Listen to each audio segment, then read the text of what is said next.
காலையில் இட்லின்னு பேச்சை எடுத்தாலே எல்லோரும் ஓடுறாங்களா? அப்போ இந்த வீடியோ உங்களுக்கு தான். இந்த வீடியோவில் சாஃப்டான பஞ்சு மாதிரி இட்லி மாவு எப்படி அரைக்கிறதுன்னு பார்க்க போகிறோம். இட்லி அரிசி 6 கப்பு எடுத்துக்கணும்.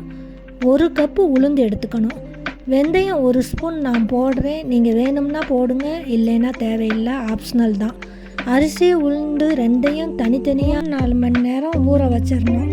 அப்புறம் ஊறின உளுந்தை எடுத்து தனியாக கிரைண்டரில் போட்டு நல்லா மையாட்டம் அரைச்சி எடுத்து தனியாக ஒரு பாத்திரத்தில் எடுத்து வச்சிடணும். அடுத்து ஊறி இருக்கிற அரிசியை எடுத்து கிரைண்டரில் போட்டு நல்லா நைஸாக அரைக்கணும். அரைச்சி முடிச்சுட்டு இந்த பாத்திரத்தில் உளுந்து வச்சுருக்கிறோம்ல, அதுலேயே அந்த அரிசியை வலித்து போட்டு நல்லா கையை விட்டு மிக்ஸ் பண்ணிவிட்டு 1 மணி நேரம் வெளியே வச்சுட்டு தூக்கி ஃப்ரிட்ஜுக்குள்ளார வச்சிடணும்.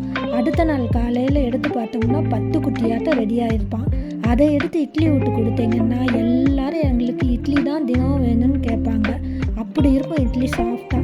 சப்ஸ்கிரைப் பண்ணுங்கள், லைக் பண்ணுங்கள், கமெண்ட் பண்ணுங்கள்.